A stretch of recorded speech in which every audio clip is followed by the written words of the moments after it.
Hey peeps, welcome back to the Majesty of Reason. I'm Joe Schmid, and today we're going to prove that God doesn't exist.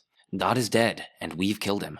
My proof has two steps, each of which is rationally unavoidable, in that any rational person must accept them. So, without further ado, let's dig in.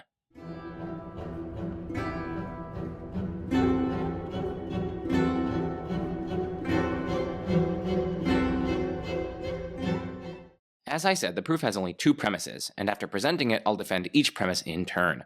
The proof runs as follows. 1. Nothing exists. 2. If nothing exists, then God doesn't exist, from which the conclusion follows logically and inescapably that 3. God doesn't exist. This conclusion also establishes the falsity of Christianity, since Christianity, of course, requires that God exists. Premise 2 is obviously true. If nothing at all exists, then God in particular doesn't exist.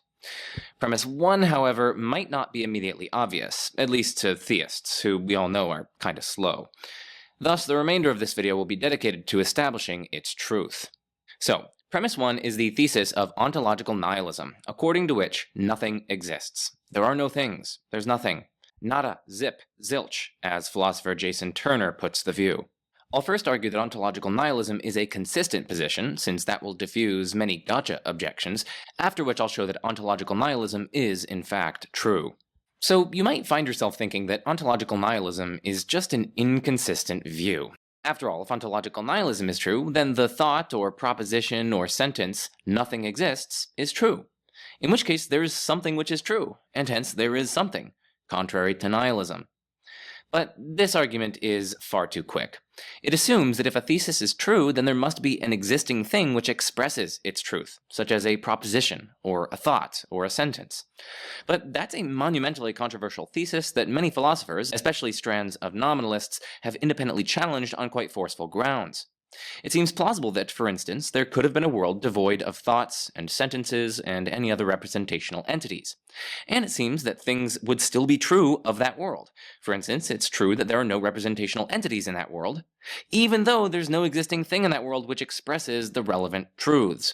At the very least, this is certainly conceptually possible and consistent, and my sole aim in this section is to defend ontological nihilism from the charge of inconsistency. In fact, there are well-studied, perfectly coherent logical systems that allow for empty domains, that is, models or worlds in which absolutely nothing exists. These are called inclusive logics, and their syntax and semantics have been rigorously worked out for many decades by logicians, mathematicians, and philosophers. So, in short, there's no way to show that ontological nihilism in itself is inconsistent. Of course, it is inconsistent with other auxiliary claims. That's true about literally any philosophical thesis. For instance, if you had the auxiliary claim that I exist, or that YouTube exists, or that proponents of ontological nihilism exist, then yes, ontological nihilism is inconsistent with these additional auxiliary assumptions. But that's very different from ontological nihilism in itself being contradictory or inconsistent. There's just no contradiction or inconsistency inherent to the position. But even if a view is consistent, that doesn't mean we should believe it. So let's now turn to establishing the truth of ontological nihilism. But before doing that, let's hear a word from today's sponsor, OnlyFans Philosophy. Have you been scrolling OnlyFans and thought, man, this platform desperately needs high-quality, rigorous philosophical scholarship? Me too. That's why I'm proud to announce the launch of OnlyFans Philosophy, a subdomain dedicated to philosophically stimulating content creation. I myself will host a reading group for exciting papers such as Holes, Possible Girls, Feeling William James's Butt, The Hard Problem of Consciousness, Big Bounce or Double Bang, Dispositionalism's Daddy Issues, and many more. Starting next week, you can sign up at OnlyFans Philosophy for just $14.99 a month, and if you use discount code SUPPRESSTHATTRUTH, you can get your first 3 months for free. OnlyFans Philosophy, making philosophy more pleasurable and pleasure more philosophical. Alright, back to the video. We've seen that ontological nihilism is consistent, but that of course does not mean that it's true. Here then is a proof of ontological nihilism. We're going to continue our numbering from earlier so as not to confuse anyone by having two premise 1s. So, premise 4 is non-fundamental nihilism is true. Non-fundamental nihilism, or N-nihilism for short, says that there are no non-fundamental things. Only the fundamental things, if such there be, exist. In other words, anything that exists is fundamental. Non-fundamental things don't exist. By the way, something is fundamental just in case it doesn't depend on anything for its existence, and something is non-fundamental just in case it does depend on something for its existence. The next premise is 5. Anti-foundationalism is true. Anti-foundationalism is the thesis that there are no fundamental things. Reality's dependent structure does not bottom out in any base fundamental elements. Now, putting non-fundamental nihilism and anti-foundationalism together, we can derive ontological nihilism. That's because non-fundamental nihilism denies the existence of non-fundamental things, and anti-foundationalism denies the existence of fundamental things. So if both theses are true, then since everything must either be fundamental or non-fundamental, and since nothing falls into either category, it follows that nothing exists.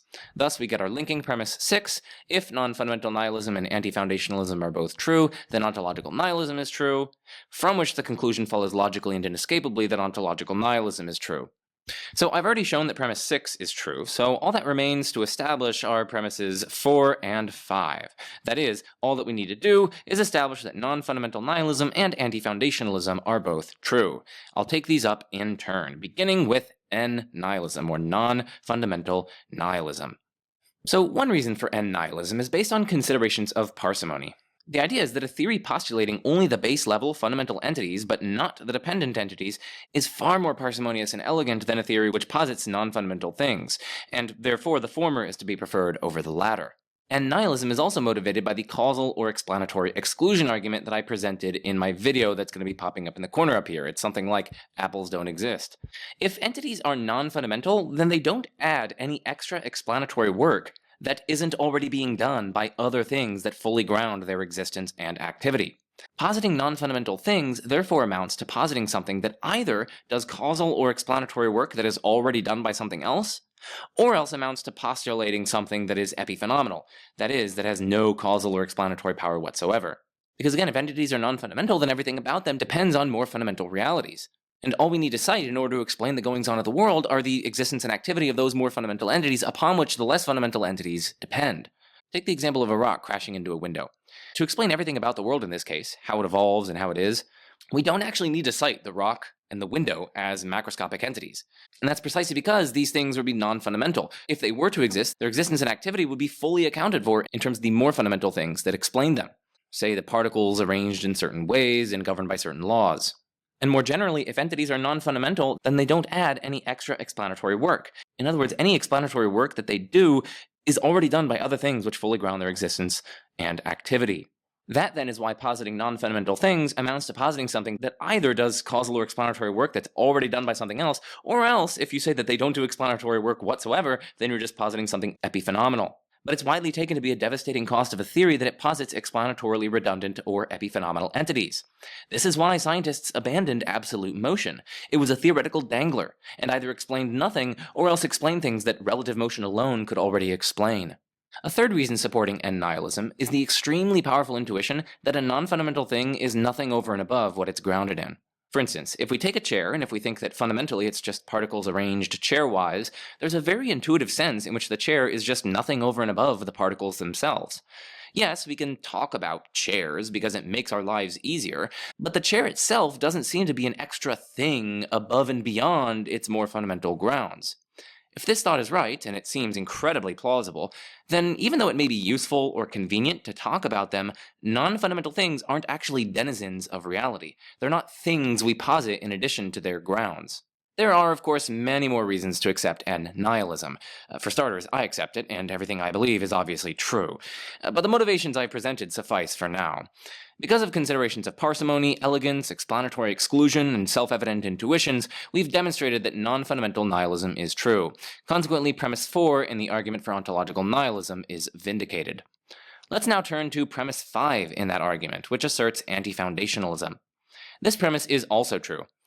There are tons of reasons for accepting anti-foundationalism in the literature that have been presented by philosophers like Ross Cameron, Jessica Thompson, Elizabeth Barnes, and many others. In fact, for a recent and excellent book-length defense, check out Ross Cameron's Chains of Being, Infinite Regress, Circularity, and Metaphysical Explanation, published in 2022 with Oxford University Press. Oxford University Press, that is to say. For now, though, I'll just give a few reasons in favor of anti-foundationalism. First, considerations of parsimony strongly favor anti-foundationalism. As Jonathan Schaffer has convincingly argued, we should try to minimize the number of fundamental entities in our ontology, and anti-foundationalism, by positing no such entities, is vastly superior to any other view on this front. A second reason for anti-foundationalism is that it meshes well with, and in fact offers the best explanation for, general scientific and explanatory practice. In science, each level of entities appears to be explicable in terms of a more basic one, and each explanation can be required to provide a further explanation of its explananda, that is, the things that it cites in its explanations. The best explanation for this is that, if there are any entities, then below every level of entities there's a further level of entities that the former entities depend on, and it is these entities that the further explanation refers to. The track record of the science is revealing to us that very plausibly there's no bottom level. We can always go deeper and deeper. And moreover, scientists can indefinitely continue their why regress, asking why and why and why and seeking further and further explanations, precisely because there is a dependence regress that also continues indefinitely, and the existence of the explanatory regress is a good indication for the existence of this ontological regress. Given that this ontological regress best explains our scientific and explanatory practices, we have good reason to think that there are no fundamental entities. A third reason for anti-foundationalism is the principle of sufficient reason, or PSR, according to which everything has an explanation. This should be perfectly kosher to appeal to in an overarching argument against God's existence, since theists tend to accept the PSR and wield it in their theistic arguments. But it's also just independently incredibly intuitive. For instance, no one would take seriously that, say, their car failed to start for literally no reason or explanation whatsoever. Moreover, it's inductively supported by our universal experience, its truth wonderfully explains why inference to the best explanation has been so successful, and the denial of the PSR might even lead to perceptual skepticism. After all, if things really could happen inexplicably with no rhyme or reason, we would have to take seriously that our current perceptual experiences are happening right now for no rhyme or reason, and are unconnected to an external world that explains them.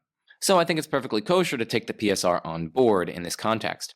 But if the PSR is true and everything has an explanation, then there can be no fundamental things. For fundamental things do not depend on anything. And yet, if they had an explanation for their existence, they would depend on something, minimally whatever it is that explains or accounts for their existence. So, since they do not depend on anything, right, we're supposing they're fundamental after all, it follows that they don't have an explanation for their existence, and hence they violate the PSR. Thus, since the PSR is actually true and can't be violated, it follows logically and inescapably that there are no fundamental things, and hence anti-foundationalism is true. Given the aforementioned considerations, it's just inescapable that anti-foundationalism, like non-fundamental nihilism, is true. Thus, all of the premises in the argument for ontological nihilism are true, and since the argument is logically valid, the truth of ontological nihilism follows. Hence, nothing exists. And this, of course, takes us full circle back to our proof. We've just established premise 1, nothing exists. I already established earlier that premise 2 is true. If nothing exists, then God doesn't exist. And of course, the conclusion follows logically and inescapably from those two that God doesn't exist. That's why I say that God is dead. In fact, this proof is so powerful that it removes theists from the real debate. The real debate is not between theists and atheists. The real debate is between atheists of different stripes. In fact, if you don't accept the proof, you're simply suppressing your knowledge of it due to sin and a darkened heart. I know that because some dude wrote it in a 2,000-year-old letter. Now, before concluding, I want to address a final objection. The objection is that it really seems or appears that things exist, and this gives us good reason to think that things really exist, contrary to ontological nihilism.